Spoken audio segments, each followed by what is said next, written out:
మీ అందరికి కూడా తెలుసు, రక్షణ గోడ, కృష్ణా రివర్ రక్షణ గోడ. ఇవాళ ఇక్కడ ఉన్న ఇన్ఛార్జి గారు పేద పేద మాటలు చెబుతున్నారు.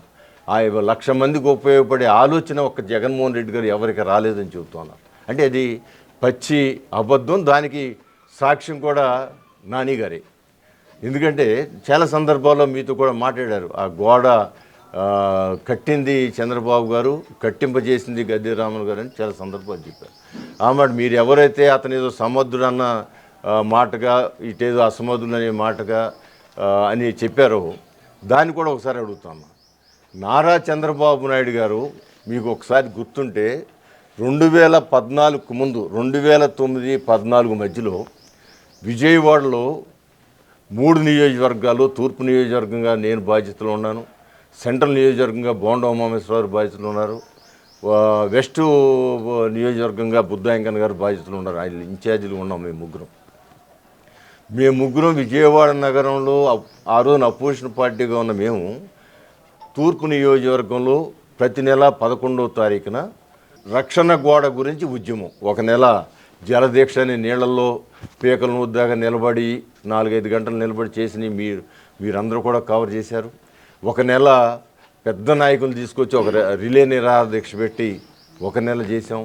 అట్లా ప్రతి నెల 11వ తారీఖు క్రమం తప్పకుండా సుమారు 3 సంవత్సరాల పాటు ఆ రక్షణ గోడ గురించి నా దగ్గర, అట్లాగే సెంట్రల్ నియోజకవర్గంలో బుడమేరు డైవర్షన్ ఛానల్, బుడమేరు కొంచెం పెద్ద వర్షం రాగానే బుడమేరు వచ్చి సింగనగర్ ఎన్ని కూడా మునిగిపోతుంది. ఇక మునిగే అవకాశం లేకుండా దాన్ని కృష్ణానదికి డైవర్ట్ చేయటం, అది కూడా ఎన్ని కోట్లు నాది పెద్ద స్కీమ్. అది దానికోసం ఆయన బోండమేశ్వర్ అక్కడ కార్యక్రమం. అదేవిధంగా మన అందరికీ తెలిసి మన కళ్ళ ముందు కనపడేది కనకదుర్గముడు ఫ్లైఓవర్ మీద బుద్ధాయంకన్న గారు చేసిన నిరసన దీక్షకి ఈ రోజున్న తెలంగాణలో ముఖ్యమంత్రి రేవంత్ రెడ్డి గారు ప్రత్యేకంగా ఆయన పిలిపించుకున్నాడు ఒక నెల చీఫ్ గెస్ట్గా. ఇంకో నెల అయితే మనకు ఆ నిరసన కార్యక్రమాన్ని ప్రారంభించడానికి చంద్రబాబు గారే స్వయంగా రావటం జరిగింది. నేను 11వ తారీఖున చేస్తే 21వ తారీఖునేమో సెంట్రల్లో బోండమ్మ గారు చేస్తే ప్రతి నెల 30వ తారీఖున ఫ్లైఓవర్ మీద చేసేవాళ్ళు. తెలుగుదేశం అంతా ఒక మాట మీదగా ఉండి చేసి ఆ 3 కార్యక్రమాల్లో మీద మేము చేసిన పోరాటం వలన ఆ రోజున నెక్స్ట్ జరిగిన కార్పొరేషన్ ఎలక్షన్లో ఎప్పుడూ లేని విధంగా ఫస్ట్ టైం పూర్తి బాడీని ఫారం చేసుకోవడం జరిగింది కార్పొరేషన్లో. అంతకుముందు ఒకసారి మాకు పంచమర్తి అనురాధ గారు మేయర్గా ఉన్నప్పుడు కార్పొరేటర్లు ఏమో ఓన్లీ 10-12 వచ్చినాయి, మేయర్ సీటు మనకు వచ్చింది. అప్పుడు ఆవిడ ఎంత చేయాలనుకున్నా కార్పొరేటర్లు ఎక్కువ రేటు ఉన్నారు, ఆ రిజల్యూషన్లోనూ ఇట్లా ఇబ్బంది రావటం వల్ల చేయదు. ఫుల్ ఫ్లెడ్జ్డ్లో కార్పొరేటర్స్ ప్లస్ మేయర్ కూడా ఒకే పార్టీ వలన కొన్ని డెవలప్మెంట్ యాక్టివిటీలు కూడా చేసుకోవడం జరిగింది. అంటే ఈ గ్రూపుగా మేము పోరాటం వల్ల దాంట్లో రక్షణ గోడకి చంద్రబాబు గారు ముఖ్యమంత్రి అయిన తర్వాత ఇదే నాని గారు నాయకత్వం అనండి, పార్లమెంట్ సభ్యుడిగా ఆయన బాధ్యతగా చంద్రబాబు గారు ఉండనండి. ఆ రోజున హైదరాబాద్ నగరంలో మన రాజధానిగా అక్కడే ఉండి పనిచేసే రోజుల్లో విజయవాడకు వచ్చిన ఫస్ట్ విజిట్లో ఆయన ఫస్ట్ కార్యక్రమం ఈ కృష్ణలంక ఈ కరకట్ట యొక్క విషయాలని చూడటానికి రామలింగేశ్వర నగరం అక్కడంతా కూడా ఆ గుడి మీద ఎక్కి మొత్తం పరిశీలించి అధికారులందరినీ కూడా పిలిచి ఇది ఈ కట్ట నిర్మాణం మా ప్రామిస్లో ఉంది, దీన్ని పూర్తి చేయాలా, అట్లాగే బుడమేరు ఛానల్, అట్లాగే ఫ్లైఓవరు ప్రత్యేకమైన శ్రద్ధ తీసుకుని ఫస్ట్ కట్టదాని గురించే వచ్చి అధికారులందరూ కూడా ఒక నెలలో దాని గురించి వివరాలు సబ్మిట్ చేయమంటే అధికారులు క్లియర్గా ఇది 4.6 కిలోమీటర్లు డిస్టెన్స్ ఉంది ఈ గోడ నిర్మాణం, రక్షణ గోడ నిర్మాణం చేయడానికి. దాన్ని ఒకేసారి కంటే 3 బిట్లుగా చేయాలి. మొదటి బిట్టు యనమల కుదురు చివరి నుంచి ఇక్కడ రాణిగారి తోట వరకు అది 2.2 కిలోమీటర్ల 400 మీటర్లు, అంటే 2.4 కిలోమీటర్ ఒక బిట్టు, 1.1 రెండో బిట్టు, 1.3 మూడో బిట్టు, ఈ విధంగా చేయాలని చెప్పి వాళ్ళు ప్రణాళిక ఇవ్వటం. దానికి కూడా 425 కోట్లు ఎస్టిమేషన్ అని ఇవ్వటం. దాని నిధులు ఒక కృష్ణా రివర్ బండ్ డెవలప్మెంట్ నిధుల కింద ఇరిగేషన్ శాఖలో ఉన్న నిధుల్ని వినియోగించాలని చెప్పి దేవినేని ఉమామేశ్వరరావు గారు ఇరిగేషన్ శాఖ మంత్రి ఉన్నప్పుడు దానికి శాంక్షన్ చేయటం. అది మనం మొదలుపెట్టి 2.5 కిలోమీటర్లు ఏకదాటిన మనం కేవలం సంవత్సర కాలంలో నిర్మాణం చేయటం జరిగింది. స్టార్టింగ్లో అనేకమైన దానికి కొంత అంతకుముందున్న గవర్నమెంట్ మేము ఉద్యమాలు చేశాం కదా, అంతకుముందున్న శాసనసభ్యులుగా ఈ ఉద్యమాలకి స్పందించో, ఈ ఉద్యమాలకు భయపడో అక్కడ ఉన్న ముఖ్యమంత్రి ఆ రోజు కిరణ్ కుమార్ రెడ్డి గారి దగ్గర ఒక కాగితం జీవోనో ఏదంటారు జీవో తీసుకొచ్చిన మాట వాస్తవం. కానీ ఆ జీవో తీసుకొచ్చారు కానీ ఎలక్షన్ ముందు అడావుడిగా తీసుకొచ్చారు కానీ అసలు అక్కడ సాయిల్ టెస్టింగ్ కానీ ఫైనాన్షియల్ క్లియరెన్స్ కానీ అసలు సాయిల్లో అది కృష్ణా రివర్ కాబట్టి అవి ఏమీ లేకుండా ఒక జీవో ఇచ్చారు. సో ఓకే, ఆ జీవో ఎంతో కొంత మాకు కూడా ఉపయోగపడింది. కానీ చంద్రబాబు గారు ఆయన మీ అందరికీ తెలుసు, ఆయన ఏదైనా ఒక కార్యక్రమం చేపడితే పూర్తిగా సమీక్షించి ఆయన కన్విన్స్ అయితే కానీ ఆ కార్యక్రమాన్ని ఒప్పుకోరు. మిగతా వాళ్ళగా ఎవరి మీద పెట్టేసి ఇది మీరు డిసైడ్ చేయండి అనడు. ఆ రోజున 150 సంవత్సరాల వరదలన్నీ కూడా పరిగణలోకి తీసుకుంది. 150 సంవత్సరాలంటే మనం కాదు, మన తల్లిదండ్రులు కూడా పుట్టిండరు. ఆ రోజు నుంచి ఈ రోజు వరకు జరిగిన వరదలు, హయ్యెస్ట్ వాటర్ ఎంత వచ్చింది, దాని ప్రెషర్ ఎంత, అలాంటి వరద ఇప్పుడు వస్తే ఈ గోడలు తట్టుకునే విధానం, వీటన్నిటిని కూడా ఆలోచించి అక్కడ సాయిల్ పరిస్థితి ఏంటి, అది ఇసుక కాబట్టి ఎంత లోతేయాలి, పైన గోడ ఎంత కనపడుతుందో దానికి డబల్ లోన పునాది ఉంది. అది మీరందరూ కూడా, ఎందుకంటే మేము దగ్గరుండి ఆ రోజున దాని మీద ఒక ఇంట్రెస్ట్గా ఎప్పటి నుంచో 35 సంవత్సరాల నుంచి ప్రజలు కోరుకుంటున్న గోడ నిర్మాణం చంద్రబాబు గారి హయాంలో పూర్తవుతుంది కాబట్టి అని మేము చాలా ఇంట్రెస్ట్గా మేము అది చూడటం జరిగింది.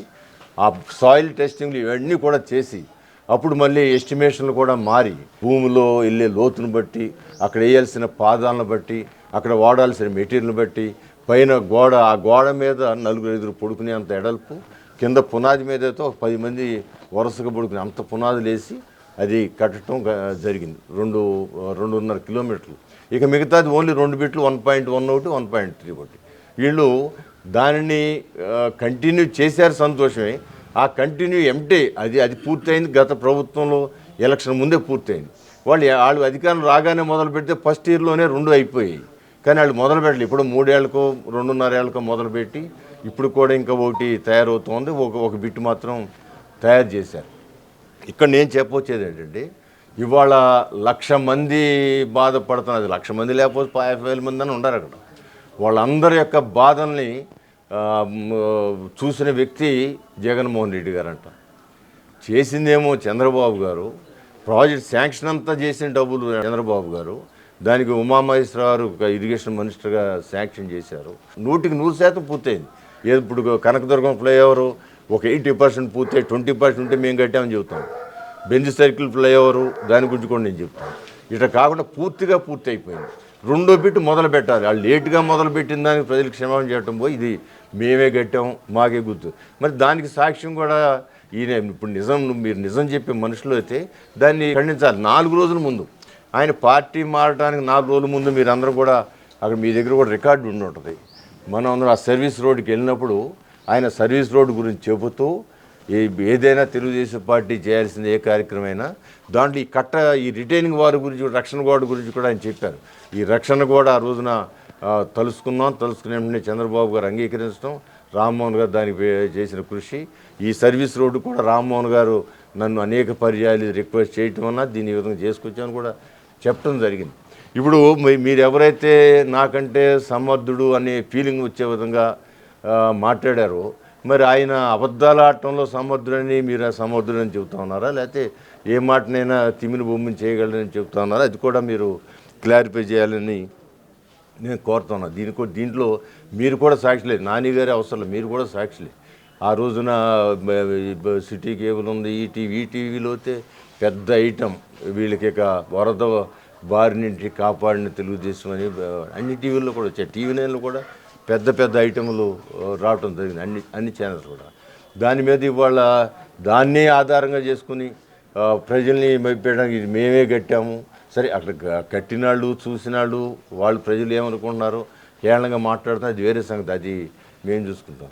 బట్ ఈ నిజంగా సూటిగా మాట్లాడే అయితే మరి నీ వ్యక్తిత్వం కాపాడుకోవాలి అనే ఉద్దేశంలో మీరుంటే ఈ మూడింటి మీద నేను క్లారిఫై చేయమని రిక్వెస్ట్ చేస్తూ ఉన్నాను.